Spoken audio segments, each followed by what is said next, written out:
Thank you. Good evening and Waheguru Ji Ka Khalsa, Waheguru Ji Ki Fateh. Mine is on silent. If you guys can put on vibration and silent, that'll be great. Okay. So, we are here to talk about what leadership is from a Sikh inspirational angle.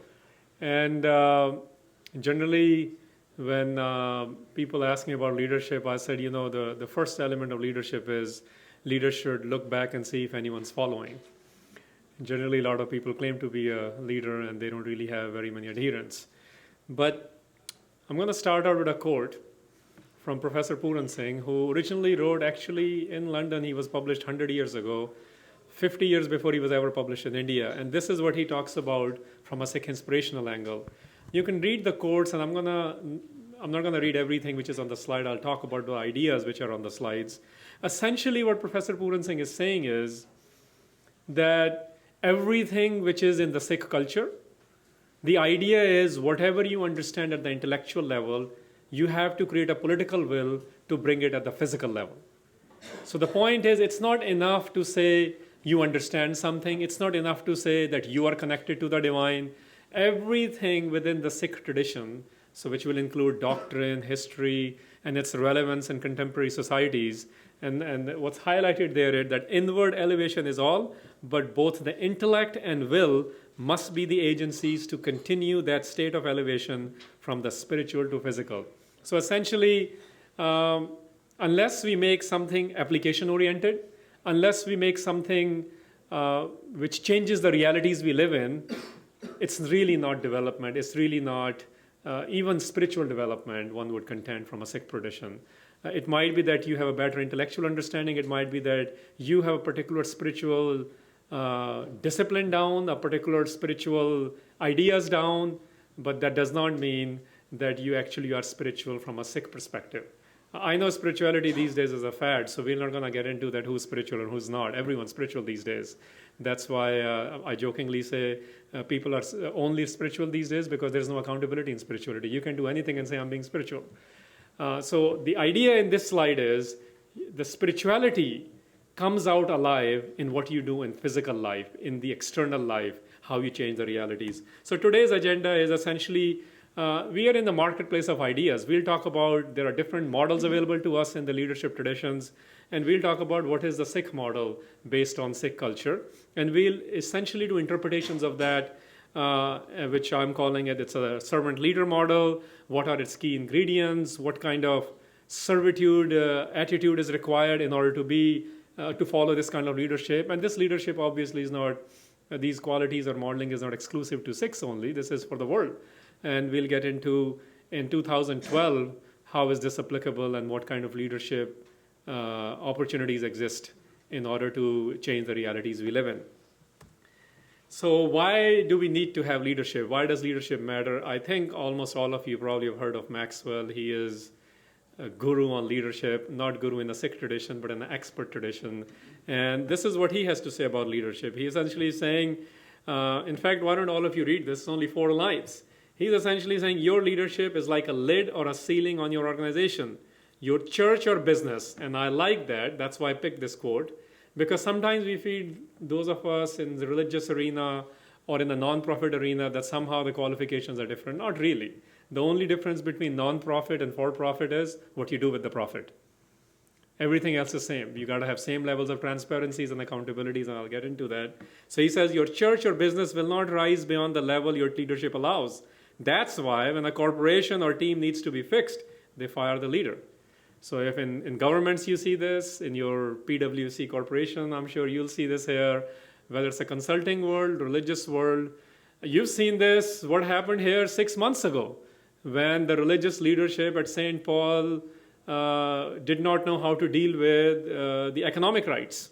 And the Archbishop eventually gave statements on that. If the church does not stand by the poverty issues of these economic rights of 99% people, then who will? And that's what I'm talking about. Eventually, everyone has to deal with leadership matters because their job is to define the trends. And when people ask me what Sikhi is, I tell them that that's what Sikhs used to do in South Asia. They were the trendsetters. You don't see the trend setting anymore, so you really don't see Sikhs following their own leadership models. We used to set the trends in everything. Whatever the government said, whatever the religious leader said, whatever the political leader said, whatever the economic leader said at the time, or social leader, the Sikh attitude used to be, don't tell me I can't do this. I'll show you how it's done. So when people told you something cannot be done, Sikhs used to reverse the trend, and I'll give examples of that in a minute. So this is the marketplace of ideas. People are saying all sorts. I'm sure some of you have heard this. You probably have gone through 10 books on leadership. I'm not going to give review of each book here, but these are some of the keywords you're used to hearing. Do you want directional leadership? Do you want charismatic leadership? Should we follow up the models which are consensus-oriented? Should we look at more managerial models? All sorts of options are out there. And today's age, actually, you have options on everything. You go and walk into a department store, you have 50 shirts, you have to pick out which one you want. And that's happening with everything in life. That's why you see so many religious denominations, you see so many political theologies operating out there. But unfortunately, we are still most of the Western world is only 2-party or 3-party system. We don't have enough options there yet, like Israel, where there are 50 parties. But coming to this point, there are so many options. The question is, which leadership style matters? Which one is relevant, when, where, in which location? And in answering those, maybe some other question need to be asked to figure out which model to follow. And these are the questions I want to look at. We got to have some, what you guys are used to, like a metric or some litmus test to figure out what leadership matters. So here are some questions I want to look into. Which one is the leadership we are looking at? Is that holistic in approach toward society and world order? And I'm keeping that together. Sometimes we come up with leadership models which work for a particular locale or a particular organization or an institution or a religious group. But really, leadership is about expanding everything. What Victor Hugo used to say about God, he says, the only way to discover God is when you expand your love to everyone. And you will see this in the Gurbani's tradition. Love is not an exclusive idea. Love is not something which is only for romantic novels or only for religious personality who follow Jesuit order. Actually, it is something which can be practiced by business leaders, and you see that seldom, but you do see that, and also at home and also at political setups. So I also want to look at which leadership model is providing us. I know universal word has some issues because I also have issues with the word universal because these days, what is universal is what certain white man's burden at UN is defining what's universal. So with that definition aside or that issue aside, generally what we call universal, which means something applicable to everyone in the world. Are we talking about applicable or is it something theoretical or philosophical? Also, is it purpose-driven and inclusive? Lots of leadership things, modeling available to us are actually very, very exclusive, especially when you walk into religious and political arenas and also business arenas. They become, what they call good old boys network. So we look into religion, politics, it's still a good old boys network, and if you don't believe that, even in the business world to a large extent, that's the reality, which slowly is changing because there have been studies out in America, I'm sure they have had a few here, where recently, only 3 months ago, this lady won a lawsuit that her salary for the last 25 years was 30% less than her peers who were men. And she was in a large corporation, a known corporation. Anyway, and then is leadership relevant? Is it focused on what matters most? Those are the kind of questions I want to entertain. And let me bring up Sikhi here first. I'm calling this the original impetus. I'm sure if you are familiar with Sikh tradition, then this is called Mool Mantra. If you're not familiar with it, this is the opening verse of Guru Granth Sahib. It's probably the most oft repeated phrases available to Sikhs. And what I want to do is interpret those in today's environment, in today's topic today. What are these saying about the leadership? The Sikh tradition maintains that God, quote unquote God, the Judeo-Christian idea of God, which Sikh tradition actually does not use that word. It does not even use the word Rabb, which is the equivalent in Punjabi. It actually comes once in Guru Granth Sahib, which is the Sikh scriptural canon. What Guru Granth Sahib gets into is that the idea of God or divinity is not an individual, an old man sitting upstairs trying to decide what to do with you and me. That's not the idea in Sikh tradition, although popular Sikh tradition does feel that. The idea in Sikhi is, which opens with this, that this is, I am a Star Wars fan, and those of you who heard me before, I say this everywhere.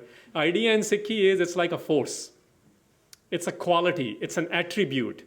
This is something which operates in all of us. All of us are very saintly, and all of us have very devilish capacities. The question is, which one are you going to bring out more? Looking from that angle, here is a non-traditional way of looking at this from a leadership angle. So if this is a force, this force requires us to become truthful, creative, fearless, somebody who feels everyone is a companion, there is nobody trying to pull me down, somebody who is consistent in their behavior. And this is something you don't do when you are a Sunday Sikh or a Sunday churchgoer, but you do it all the time, so it's perpetual. It's something you do as if you're an independent personality, sovereign, so you're not dependent on anyone to get things done, and also you do it gracefully. So this becomes, for me, sort of a deductive approach from the opening of the Sikh scripture on what leadership is. These are the higher level, what we will say, my background is aerospace engineering, that was my earlier career, and we used to say, what is the 40,000 foot level view? This is the 40,000 foot level view. This is where it starts. And this, on your right, is the interpretation of, we need to look at these words, which are the contemporary way of presenting what is the idea of quote unquote God in Sikh culture. So God is not a person, it's a quality, it's an attribute. It's very different from Judeo-Christian heritage. It is very different from what is available to us in Aryan civilization, which includes Hinduism, Jainism, Buddhism, and other tribal religions of South Asia. This is a very, very unique idea where it is all about attributes. It's about behavior. Sikhi is about behavior change, and these are the traits of the highest level of leadership simultaneously occurring to produce this force which becomes the change agent. Okay, and then this was practiced by the 10 gurus. The guru in Sikh tradition is not an expert, not a con man, as it's presented in Bollywood and Hollywood sometimes. Guru is perfection in Sikh tradition. There were 10 gurus who came onto this earth, from 1469 to 1708, as historically speaking. And these are the 10 qualities which come out of them. So you take the higher level view, and then every guru practiced something, and they said, we are not going to follow an individual, we're not going to follow an organization, we are not going to follow a particular spiritual, economic, political theories or dictums. We're going to come up with a model where we become principle-centered. So Sikhs were modeling, the gurus modeled a tradition which was actually about following this kind of an idea. Does an individual have humility, the one who is serving? Do they have dignity and respect? Do they have courage to do the things which are needed at the time? And I'll talk about all of these elements in a while. And the compassionate orientation, and then the clarities and the service attitude. My point of this graph here is that the earlier slide was a higher level view of what Sikhi idea of leadership ideals are. And this is the practice over 240 years. And what this practice produced was this. And this is where it becomes relevant what a Sikh model is. I'm calling this a servant leader model. And just for simplification purposes, I'm saying we can apply this in the areas of spirituality, economics, politics, and social issues, but any other denomination which we are studying. If you're an anthropologist, you can do that too. And if you're a consultant for program management, we can figure out a way to interpret there as well. But the ideals became this, that the leadership follows doctrine of love and justice. Now, what does that mean? Which essentially means love with a capital L is that you have to operate in love. There is no other way to operate. And now love, I know, is again, it's not a Harlequin romance love here. And this is not something you only see in today's movies. Here, what it means is that I'll borrow something from Stephen Covey. When he says, love is not just a feeling, but it is an act of will. So we all have great feelings. But when you act out your will, which means you're doing something about it, or from a Sikh tradition, what this means is that word love is not just a noun, but also it is a verb. And verb requires you to do something. So the way you do things, the way you talk, the way you interpret, the way you do your project, the way you come up with certain suggestions, They're born out of love. That's the idea of love. And the idea of justice, I jokingly say justice these days means just us. It does not mean just us. Justice means something you're able to do for anyone and everyone in life, not just for your own tribe or clan or people or organization or community or religion or any other boundary we have come up with these days, nationalities for that matter. The idea of justice transcends boundaries which are created by men who thought they knew what they were doing. No. Idea of justice is something which transcends the regional realities, time, and space. That's what the ideal is. The other ideal is this is very inclusive and purposeful and relevant. And what I mean by, I think you guys understand inclusive and purposeful, but let me spend a minute on relevant. You know, when tsunami happened, hundreds and thousands of people from America, I'm sure people did from here, sent a lot of stuff to Indonesia. But guess what? They felt good that they were doing things, but most of the shipments which got there, which were clothing, were shorts. In that culture, women don't wear shorts, so it wasn't relevant. You got to think, it's not just about that you feel good about doing certain things. It's about the person you are doing it for, or community you're doing it for, or the clients you are doing it for. Is it relevant? Or are you just there to sell your idea or product?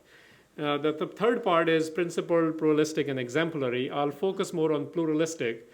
Today's West is talking about this a lot, that we are trying to develop pluralistic models, which essentially says everyone has a right to live the way they want to live. You know, West is talking about it, but are they really able to do it? I'll contend to you that gurus came up with this idea and they practiced it 500 years ago and 300 years ago. Even the adherents of the faith practiced it when they set up monarchical models under Ranjit Singh. So pluralism is, even when you have utter disagreement with an idea or policy, are you going to allow it? And just to make it testy among mostly Sikh crowd, if Sikhs ever had their country again, will they ban smoking? That's the question. Should they ban smoking? How are you pluralistic if you're banning things which your religion doesn't like? And that's the kind of stuff we need to think about. That's what pluralism is. How are these things practiced? I picked 3 traditions, or rather institutions, and one word, seva, everyone is aware of. But I want to focus on, loosely translated means service. People say it means selfless service or nishkam seva. You know, this is one of the few words which actually has 2 meanings, which one meaning gets more superimposed within Sikh tradition. But actually the first part of the word in the Sanskritic and Vedic, and if you look at Abhransh and Prakrit, which are the medieval languages of India, where this word is being used, and eventually it gets used in Guru Granth Sahib and Punjabi as well. One part of the word means to worship or to adore. And the second part of the word means to serve. But only the serve part is looked at usually. So what this does is, this is what academics or religious scholars are studying, that what you worship, what you adore, is that kind of service you end up doing in community. So it is very important to understand what is your conception of divinity.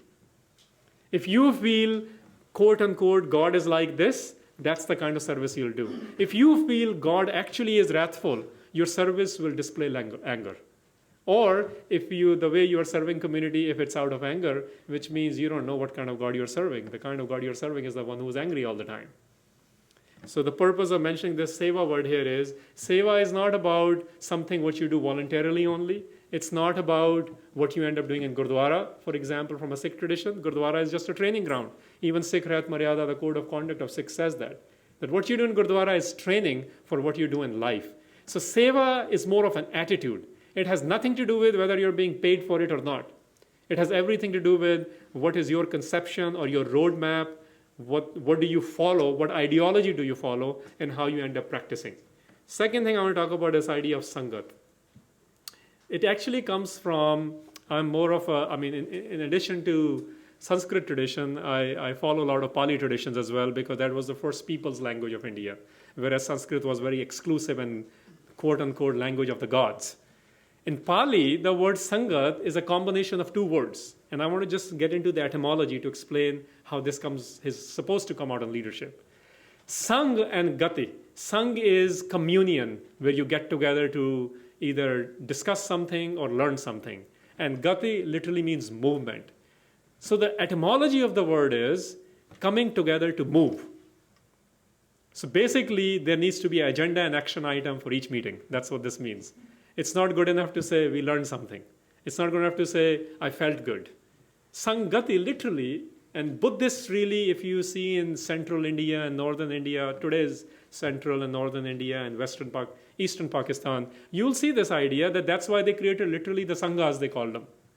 Sangat was where people got together to move the agenda, change the realities, whether it is a spiritual or political or economic or any other reality. So Sangat is where you're not looking at your own development only or your communities, you're looking at collective development. This is another way, the political way of presenting this will be, this is transformation and mass. Not for the chosen few or selected few or the elite, or in today's context, in the Occupy St. Paul Cathedral and Occupy Wall Street movement, this is about the 99%. If you're only focused on the 1%, that's not the idea of Sangat, for example. And third is Gurchela, which again, I've used some business terminology to describe that, but it's a mentor and protege model. You're not going to say you're still learning at the age of whatever age you are at. What this is saying is, whatever you have been mentored on, where you might be a protege of someone, at the same time, simultaneously, you are mentoring someone. Otherwise, you are escaping your responsibility. And Gurchela model is a common way to describe it. In Guru Granth Sahib, it comes from Guru Nanak's ideas. Guru Amar Das, who's the third Guru, describes it very clearly in his Shabas. And Guru Gobind Pasha, the 10th Guru, Guru Gobind Singh, institutionalized this. So the idea of Gurchela is that you are getting mentored, you're also mentoring someone at the same time. Whatever you have understood, whatever you have accumulated, mentally, physically, spiritually, whatever the denomination is, you're now figuring out how to distribute it or share it. That's the idea of Gurchela model. And I'm sure 90% of you have seen these three phrases all the time. Here are one interpretations of these. Every Sikh knows these phrases. So this leadership model gets communicated. This is what we'll say in a medium where everyone understands it. They say that, if you read people like, I don't know, the guy at GE, he came up with, what is a BHAG, the big, hairy, audacious goal, they call it in management. And essentially, one of the things he talks about is any mission statement, any goal which requires interpretation, it's not a good goal. And the classic example of that is that in 1961, President Kennedy in America said, we will land on the moon this decade. Now, it looks hard in 61, but everyone understands it. Well, I look at this, and when I say the Sikh tradition adopted these three phrases, to me, everyone understands this. And this is why it's not really necessary to have a philosophical discussion on it. Every leadership model among Sikhs needs to understand it even today, and they used to historically, which essentially is make sure there is introspection, make sure there are ethical standards you're following, and make sure it applies to en masse. Here are the quick three things. There needs to be introspection. That's the Naam Japna interpreted for leadership models. That you got to think about, does it make sense? And you got to think about, is it ethical to do this? And you got to think about, is this applicable to people at large, not just for your house or your own subgroup, whatever that subgroup happens to be. And this becomes a lifestyle of leadership material. So essentially, what I'm saying is that the ideal leadership, and ideal with a capital I again, ideal leadership in Sikhi has minimum of these three things. That they themselves are divinity oriented, but that does not mean they exclude atheists and antagonists. We got to think about this stuff very carefully. Guru Nanak and any of the gurus had no need to say that they are not whatever invited to whatever things we are operating in, whichever societies we're operating in. This is perhaps, I don't know, I'm conjecturing here, this is perhaps the reason why gurus chose not to use the popular idiom, and they redefined the idioms and came up with their own idea of Ikko Onkar, which when we don't know our tradition, we end up saying there is one God, but really it does not really say that. It really says there is oneness. And we got to think about what that oneness is, which I choose to call one force in the absence of better understanding or shortage in language. Second thing is leadership feels very, very, the way leader walks, he or she walks, talks is very sovereign. They're not dependent on anyone for anything. They have this sort of what traditionally in Sikh tradition is called a direct connection with the divine. And the only way you'll have that is if you are sure of who you are, your identity, your practices, and your communication or whatever else it is. So the idea of a sovereignness within your life, independence in your life, Or what, Stephen Covey, again, to invoke him, he used to, in his 7 Habits book, he used to say, he had written that it's only the independent people, when they come together, they figure out what interdependence is. If you bring slaves together or dependent people, they will never be interdependent. And this is actually true. This is the whole theory of the gurus, or rather the ideology which they practice. They were here to make everyone sovereign. Whatever is binding them from growing or developing or becoming free, let's say they said, explode your potentials, become free, and free people will figure out how to work together. Slavish mentalities cannot work together. If you are politically slave, mentally slave, spiritually slave, economically slave, you really cannot do anything because somebody else is controlling the way you do things. So this is what I mean by self-sovereignty. And third is there's intentional servitude. What that means is service is not an act you do at a church on Sunday, but something which is visible in your daily life. Again, it has nothing to do with whether you for-profit work or non-profit work. It has to do with your attitude. And the reason I'm saying all this is because in Sikhi, and one of the quotes is written there, it's translation, a loose translation, that they're saying the true kings, the idea of king is sovereign, the idea of king is head of state. And the Gurbani says, people who discover truth. Truth is synonymous with divine, as you all probably know, but the meaning of truth literally is something which is permanent, something which is not changing, something which is permanent. So if something is permanent, you identify with permanency. And remember, in Ek Oankar, consistency and perpetuality was one of the attributes. Then this is what a leadership will become if they're able to practice these 3 things. On this graph, it's a 240 years of training from the 10 Nanaks, and this is what they did with their training. I'm sure you're familiar with all these things. I've just put them in a little bit different idiom. I'm saying the first thing they do is they challenge the Indian, what still exists, what I call legal apartheid in India, which is what loosely is called caste system, where your ability to grow, your spiritual capacity, other things, they're saying whatever you're born in, that's what you're good for. Then they tackle education and hunger. They tackle women as equal partners. They tackle serendipitous leadership. What I mean by that is even an orphan, somebody who does a blue-collar job, given the opportunity, can become the leader of the Sikh nation, and they did. They fight for people's right. They create economic hubs, environmental movements, championing plagues. This idea of what Bill Gates has said through his foundation, that he stopped education work in India last year. I was there when Bill Gates was in Bihar, and Warren Buffett, the sage of Omaha, as they call him, he was in Bangalore. I remember he landed in Bangalore, just to make this relevant and how these things are equally relevant today. He landed in Bangalore. It was a sold-out crowd where he was speaking. I went there too. Next day, the headline in the newspaper was, and Warren Buffett was asked a question, how much more money will you be giving to India? And this is what he said, and he cut his funding. He said, India doesn't need more money, it needs ethics. So this idea of, if we think money solves everything, forget it. And guess what? The very next day, Bill and Melinda Gates Foundation, they cut their funding to Bihar education. They say India doesn't need money. If you follow the news, yesterday's paper said the largest growth of arms supply acquisition in the world is by India now, 24%.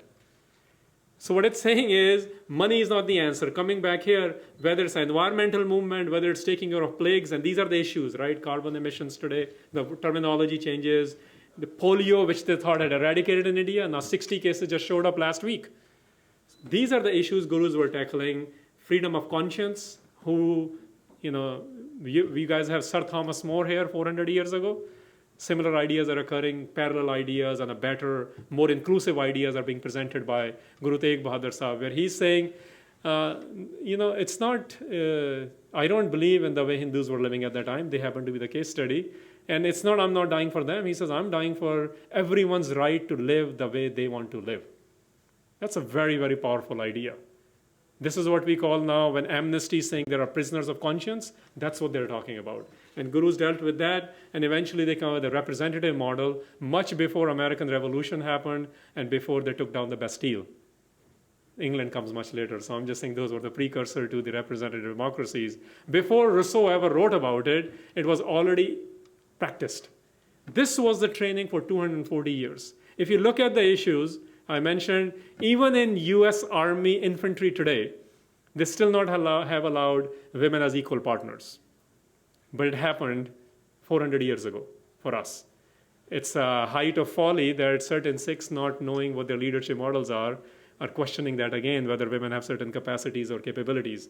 That's a problem with the social responsibility of leadership because they don't understand what the gurus came here to taught. And this model then developed 3 goals of Sikh leadership. Everyone who is a Sikh leader was supposed to do this, and they were doing it. And one was that we are really here to create an egalitarian society.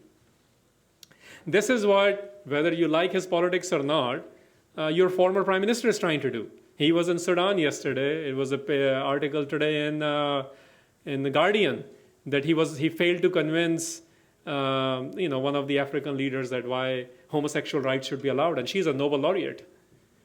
But guess what? This kind of stuff was happening then, that whether you agree or disagree with the lifestyle of someone, they must have a right to live the way they want to live. And this is the same stuff. Earlier it used to be more political or spiritual hegemony. Today it happens to be on lifestyle.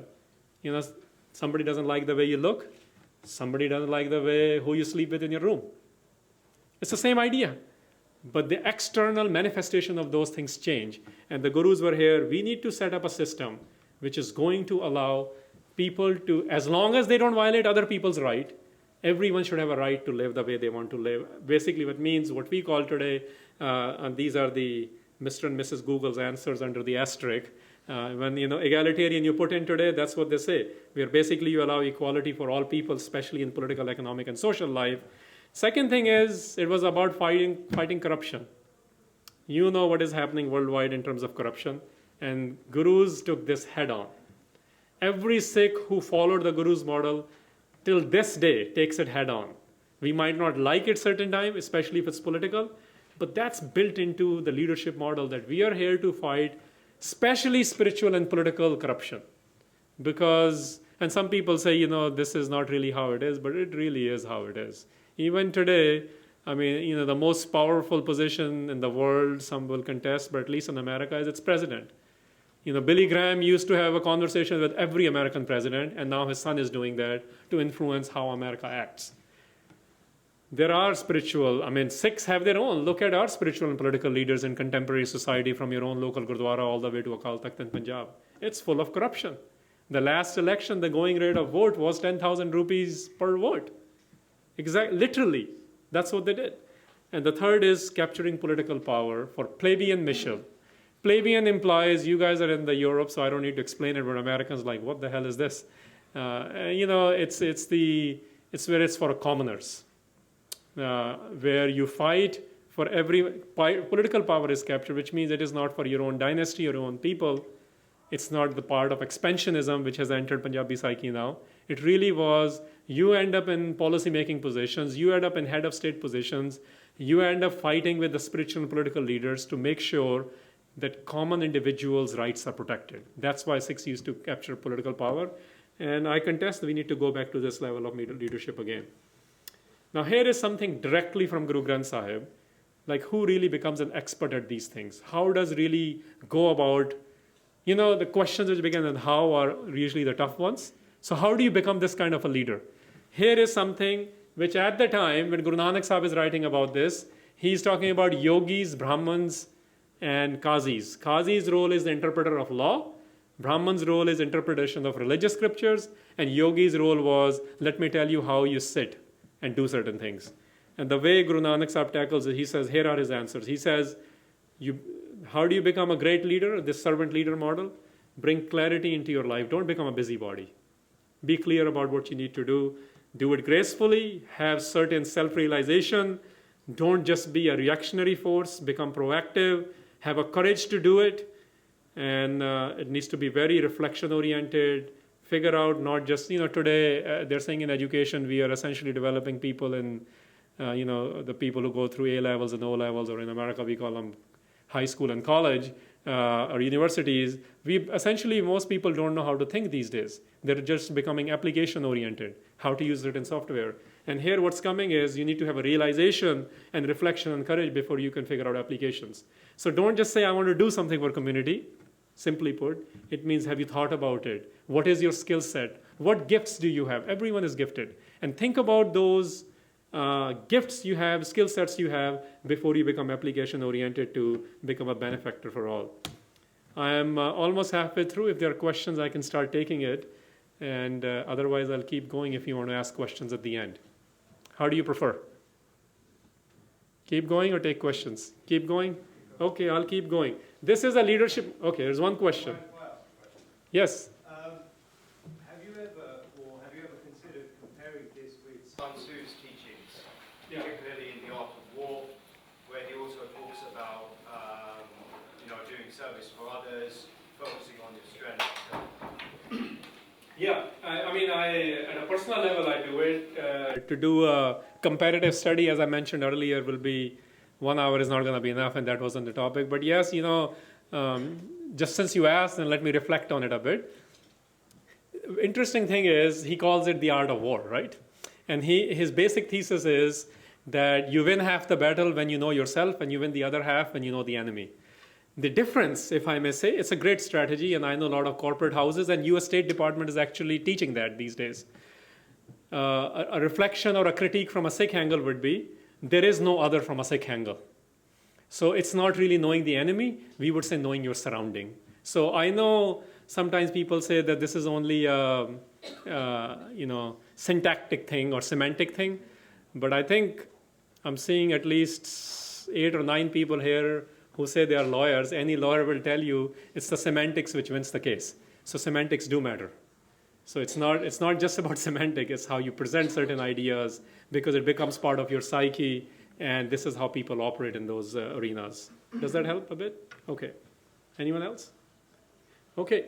So here is Maxwell's leadership model, which I want you to just quickly look at. Essentially what he's saying is the lowest level of leadership is when you use your position to tell people what to do. I'm your boss, you better go do this. And whether somebody likes it or not, they go do it. And then he says the highest level of leadership is personhood, where people do it because they want to follow that person. This is his model, and I'm just going to juxtapose this with this graph, which is more attribute-based, sort of reflecting the ideas in Gurbani. And this is saying is the highest level of leadership is when there is creative excitement among people to follow. Not because they're angry, not because they're fear. And by the way, right now, most religious leadership is there at a level of fear and reward. You better do this, otherwise you're going straight to hell. You hear this all the time. Or if you want a guaranteed spot in heaven, you better do this. It's a very lower level. I mean, at work, this happens too. This is how we are trained. You have this % bonus if you deliver this much on your metric, right? That's how things get done. And what this is saying is, it's not saying it's bad. It's saying it's at a different level. And there are levels of development, whether you call them archetypes, whether you call them attributes, it's up to you. The highest level is where people do it because there is incredible excitement around. If I use the lines of Gurbani or a phrase, it'll say, man chao paya, when your mind feels such a great pleasure of doing things. This is like when people saw Banda Singh Bahadur taking on the imperial hegemony of the time in Mughal dynasty, they just joined him. This is the personhood. People do it because they see creative excitement. When people are made to do it, which is what most religious, political, corporate leaders do, then you know they'll do it and smile on your face, but you know what they say afterwards once they got to the water cooler. It's not a creative excitement. The idea is love-based inspiration is where, it's a building block. You go through that, there are baby steps. The highest level is where you're not just trying to be in compliance, you're actually doing it because there is excitement in doing what is excitement in what is occurring. Okay, so what are the key ingredients? You guys are used to these words, most probably, everyone likes to say, what is your vision, what are your values, wisdom, relevance, empowerment. You can read all those things, but essentially, if you look at the graph, that's what I want to focus on, or this circles, 3 concentric ones, where it's saying every leader needs to be creative. If there are different scenarios, you can't have the same answer. If you want different output, you can't have the same input. If the idea of God, quote unquote, as I presented earlier, one of the quality is creative personality, then you better become creative. This is how you become one force. So for example, the ways gurus in their 240 years of training, the way they took on, for example, caste system, wasn't just by, let's go take them to task. They said, you know what, let's introduce classical music for masses. Even today, I go to a lot of Indian classical music concerts, both for Carnatic school and the North Indian. And I'll tell you, even today, unless, if you're a person of Hindu background, you're not allowed to sing in a concert unless you're of the highest caste of Brahmins, even today. So what do low caste do? They either become Muslims or they become Sikhs if they want to be ustads in Indian classical traditions. That's a creative way of taking it on. The other creative way is, you know what? If you want to come have a discourse on anything, why don't you figure out how to first sit together and have dinner? We call that langar tradition. Unfortunately, these things are dying out now. You know, we say this in the business world. Hey, you're having a tough time with a particular client, go have a coffee or lunch with them. We call them entertainment accounts, right? But the idea is similar. And it's practiced differently in Sikhi is where unless you figure out how to sit together, eat together, you really can't talk about the bigger agendas. And what's happening today is we want to talk about, you know, solving every top 5 world problems, but we don't even know how to talk to each other. So this is why the leadership model is not working today, but that's the part. The leadership model requires creativity, and the other is accountability and transparency. If everything is hush-hush, everything is closed-door meeting, it's not going to work, according to Sikh tradition. Everything is about transparency. One example of that from a business world, for example, or a political world is, given all his shortcomings, President Obama in America, but one of the things he did was he put up the US budget online in real time. So you can see exactly how much money is being spent where. Just imagine if we really were able to pull this in our gurdwaras, in our corporate houses, that we really wouldn't have, you know, the greed is what got to most of the people, right? In both places. Okay. And third is accountability. I think you guys know what that is. You know, everyone should have a job role, defined job. It doesn't matter where you are. Because why is it that we have scores in games, in sports? The only way to know is if it got done is when you keep scores. So accountability is that. Define what one is supposed to do, whether it's volunteer or not, and make sure it's done. Here is a survey which you might find fascinating. Robert Half, maybe some of you have heard of it. But anyway, they had a survey which basically concluded the reason most people get fired is because their attitude sucks. Simply put. And there are the numbers there. You can look at the analysis. That's the main thing. So basically, 61%, almost 2/3 of the firing occurs in the business world because attitude sucks. Okay, so let's talk about what kind of attitude we need to have.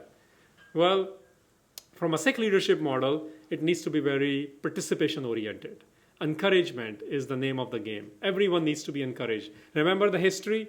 Well, the gurus were all about defiance, actually. Somebody says, you can't do this. They say, hell, you can do it. And they trained people on how to do it.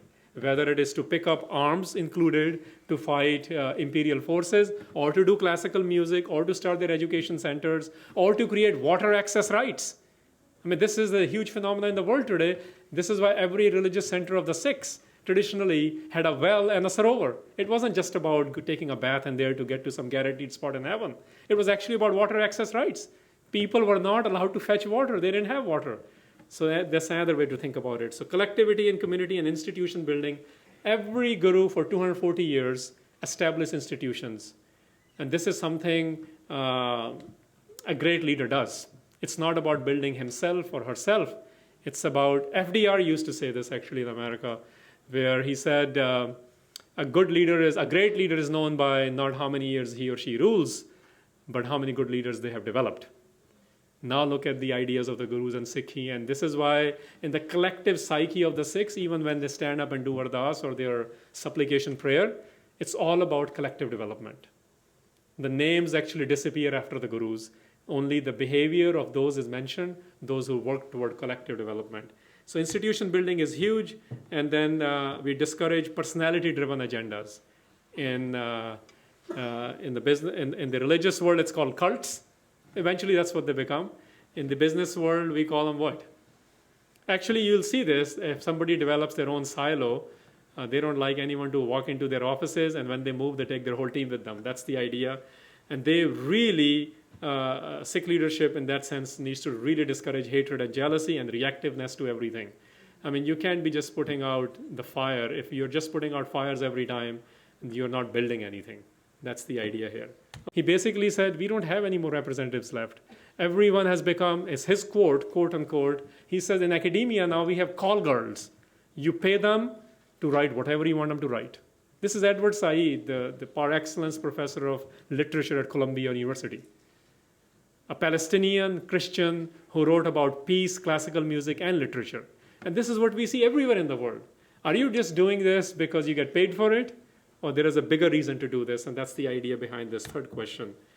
Let's come to the contemporary reality. This is what happened in the world last year.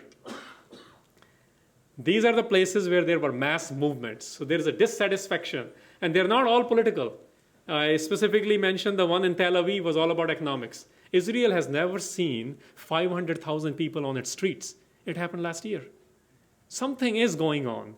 You know, Arab Spring, Jasmine Spring is the common term, but worldwide this is going on. America hasn't seen Occupy Oakland and Occupy Wall Street movement. And you know, this is something serious. There are economic rights, civil rights, political rights. Anyone who feels disenfranchised, anyone who feels they're underrepresented and unrepresented, they are not waiting for Messiah anymore. They are becoming, again, what I think Friedman wrote in The Earth is Flat and what Obama used in his opening statement for his inauguration. He said, we are the generation we have been waiting for. Well, it's arrived.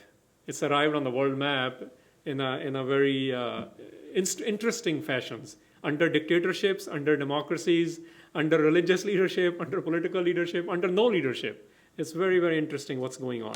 Okay, if this is happening, let's talk about ethics now.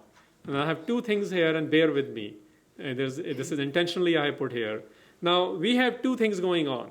I mean, you all understand materialism and me-first attitude, and the other one is legitimate self-interest, where you're actually trying to serve a customer if you're a business client, or donate parts. And you'll see this. There's a shoe company now. Every pair of shoe it sells, the second pair is donated.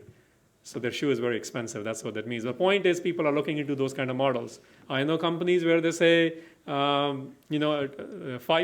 a Ekalavya Foundation in India, where first dollar they get, they reinvest in the company. The second dollar they get, a rupee for that matter, and they give it to their employees. The third dollar they get, they give it as profits, and every fourth dollar a rupee they get, they put it for public charity. Interesting models are developing where this whole idea of whether you drink coffee at Starbucks, and now they do offer fair trade, or this idea of some charitable element to things. But here is an idea from Guru Granth Sahib. And this is where it's not really about saying this is what charity is or this is what ethics is.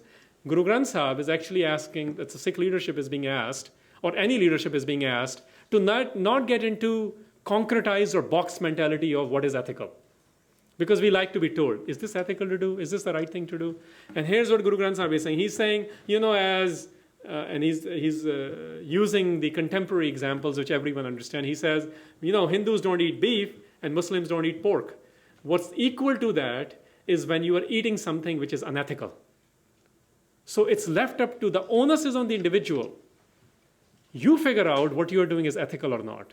And if you're doing what you are eating or consuming is literally what figuratively what it means. Where you're spent, the Sikh tradition generally says it's very important to earn your money ethically. Well, this is a little different. This is saying it's equally important how you spend it. So now you have to really think about where you buy, what you buy, and why you buy it.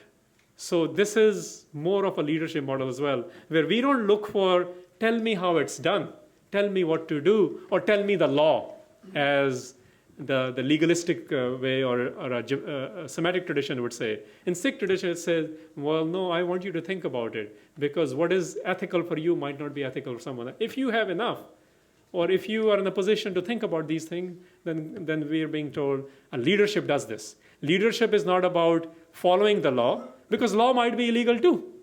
It was illegal for blacks to vote for so many years and women to vote for so many years. So what if it's illegal?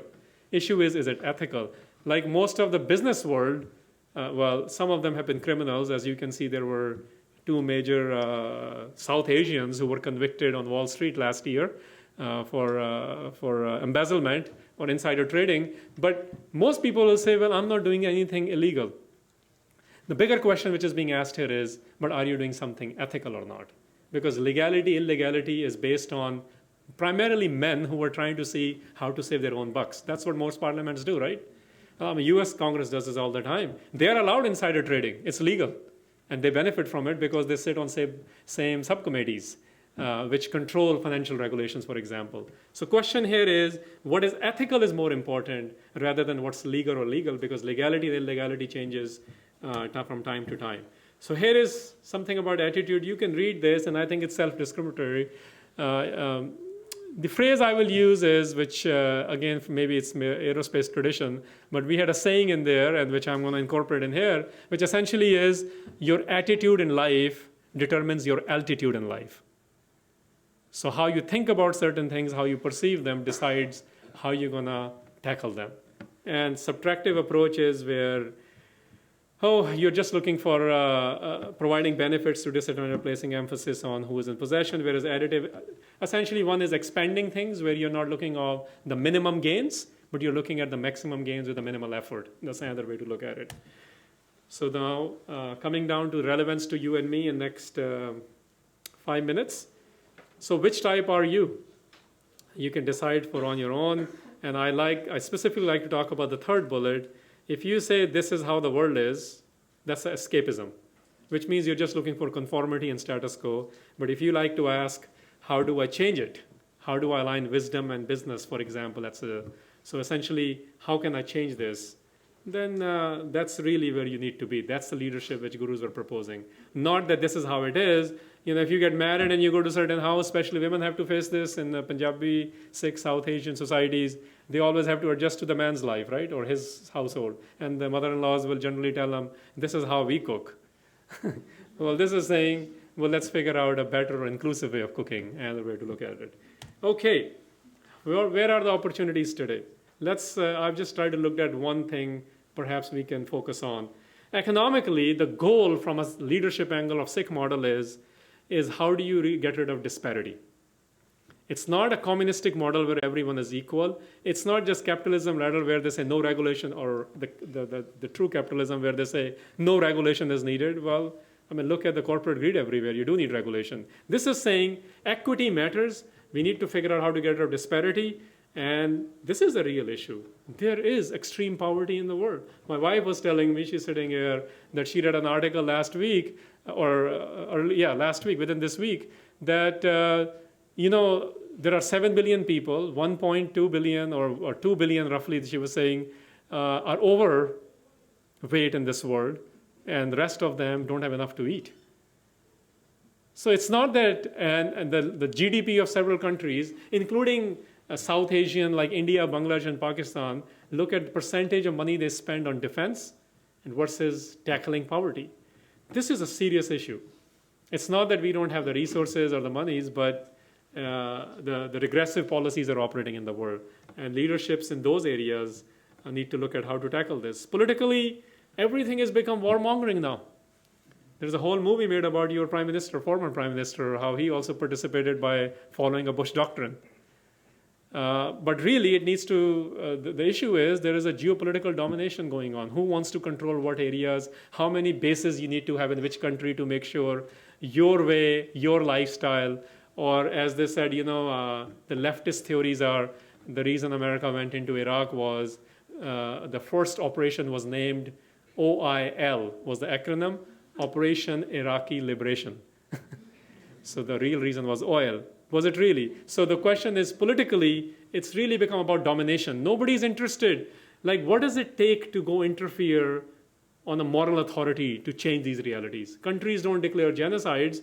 It has taken UN 2 years, and only last week, finally, a subcommittee on torture opened up investigations for war crime in Sri Lanka. Nobody wanted to talk about it. Two brothers had a free hand in killing anyone who disagreed with them. These are serious issues going on in the world, but in the post 9/11 world, in the garb of terrorism, nobody's looking at the realities of why there is political instability. Spiritually, I'll tell you, most religious leaders, they're not really looking at how to make their spirituality relevant to global issues. They're mostly interested in converting people. And that's the problem with it. Everyone wants to just convert them. They want to show, Sikhs love to say this too, I have said this too, that we are the 5th largest world religion. But what have you done is the question with Sikhi. Like the 240 years of Gurus produced a revolutionary movement in South Asia, have we done this kind of stuff with that? So spiritually, the goal is, and people say this, we should become a tolerant community. I'm saying that's so last century. We need to become accepting community. Doesn't matter what you are. Tolerant means, you know what, I don't like the way you are, but the law requires me to tolerate you, so I'm going to tolerate you. That's 20th century. We need to come to 21st century in the world angle that we need to accept the way people, the way they are, and figure out how to assure, somebody looks differently, somebody talks differently. We just got to change. And spiritually inclined leadership needs to really work on this. They need to use their spiritual forces to work on things like prisoners' rights. And Sikhs especially need to do this, just as a reminder, because that's what Guru Nanak did. He was imprisoned for fighting political hegemony. Guru Har Gobind, it wasn't enough for him to say, my release is enough. He says, what about the rest of the prisoners? So this is what a spiritual personality does, that they look at the realities around them. And I'm saying every spiritual personality needs to do that. And socially, we need to go back to the idea of dignity and how to treat people with respect, which essentially the goal should be, the challenge is we have too many dysfunctional families. Divorce rate is very high, too many dysfunctional families, women, especially the female gender, and the 2 largest population of the world, they have eliminated 100 million of them, China and India. This is the UN's global campaign going on. 50 million missing women in India alone. This is a serious challenge at a social level, that if we do not treat people, half of the world population, with dignity and respect, we're not going anywhere. So these are the opportunities for the leadership, whether you're in a corporate house, which will be more economic, how do you create something which is equity-oriented? If you're in political arena, how do you make something which is, how do you give stability? Everyone wants stability, politically speaking. Spiritually, how do you move towards more acceptance? And socially, how do you establish dignity and respect for more than half the population? So essentially, I'm on the last slide if you're bored. This is what leader does. They break barriers. This is a Sikh model of leadership. If somebody is creating more barriers and more divisions, I submit to you that that's not a Sikh leadership model. Because Sikhi, remember, starts with Eko Ankar. It does not say, let's create more denominations. It says, let's figure out how to bring them together. Second thing is, Sikh leadership is not about conformism. If anything, the whole history is about fighting the powers to be. And this is where I'll quote Public Enemy. If you can't figure out how to fight for your right, at least figure out how to fight for your right to fight. That's what Chuck D used to say when I was growing up. I'm a little old now. And the other thing is, the Sikh leadership is about not just working with the establishment. It is always about, as Guru Nanak Sahib said in his exact phrases, Nichi hu at nich, that I identify with those who nobody is representing. So what that means today is underrepresented and unrepresented nations, peoples, and causes, this is where we should be relevant. If you're always siding with the establishment, that's not the Sikh model of leadership, because you're already, and in fact, Guru Nanak Sahib said it just like that. He says, he says, what do I need to do for the established? I need to work for the benefit of the underrepresented and unrepresented peoples and causes. So it's a value-based alliances building we should do. And essentially, the pet phrase in the 90s was be the change, so I've changed that a bit. I said become the catalyst for change. Because these days, in the information technology given and Twitter generation and the Facebook generation, you really can't say you can't do anything. You might be a Gladwell's tipping point for certain things. As you have seen, whether you agree or disagree with the political scenario in India right now, or what happened in London in protest today, but that is the tipping point. Maybe Rajowana case is the tipping point, regardless of whether you agree with what he did or what people are asking for him to do. But there are these kind of catalytic situations which come in front of us. It's no coincidence. And the question then becomes, how do you want to deal with it? And I end with a quote from Guru Granth Sahib, that the true mentorship is not done something in seclusion. When you actually have true mentorship, you understand how to make everything free while you are consuming and enjoying this world. So this is not something you have to go live in Himalayas or take a 2-week course to figure out only, or something you do on the Sunday and while you're sitting in Gurdwara. This is the idea in Guru Granth Sahib, that you are leading, you are serving to free things while you're enjoying this world. So this is with the full participation in life, we figure out how to be a change agent. This is the ideals and the practices of gurus, which actually every Sikh for the last 100 years have tried to do. And the freedom, by the way, and with a cliche again, freedom is never free. There's always a cost, and usually the cost is in resources, which means money and people. Thank you.